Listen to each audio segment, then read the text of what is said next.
Alright, this is HP Agilent 8560E spectrum analyzer from 30 Hz to 2.9 GHz. Very low start frequency of 30 Hz only. You can use as audio also analyzing. Now it's very accurate. This unit is serviced and actually I made frequency response calibration for this unit, so it's very accurate. Currently we see the calibration signal only at the 200 kHz span, so it's very narrow span. You can see 300.000 at -10 exactly. It's very accurate. The screen is very good, and the unit is a 100% fully tested unit. So there's many functions here, and you do measurement. You have power measurement, ACP menu. When you do power, you can see occupied bandwidth. Let's do that occupied bandwidth just to see that, and you're showing that it's 9.3 kilohertz occupied bandwidth. I'll do preset here, and let's take off the calibration signal from here and put a sweeper.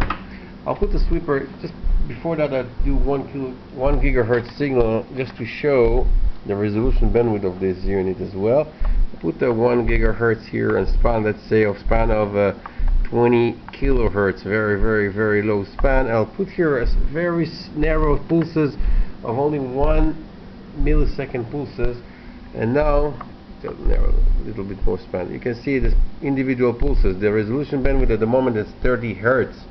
It can go down with the bandwidth. It can go down to actually 1 hertz only.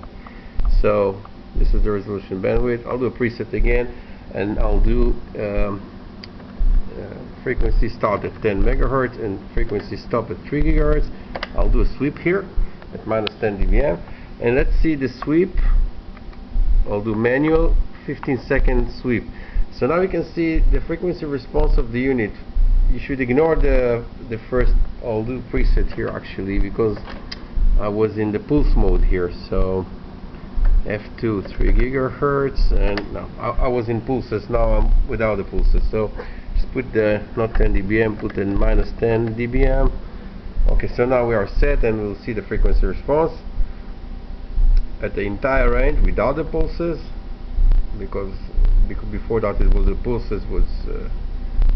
So now we can see that as it should be exactly. So you can see that's a very flat frequency response, very accurate all the way from the start up to 2.9 gigahertz. That's the entire span here. Very accurate unit and very nice.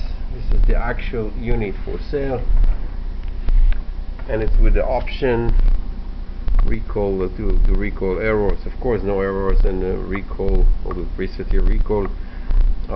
Actually config and options. You get 007 and 104, and fully tested and ready to use. Thank you.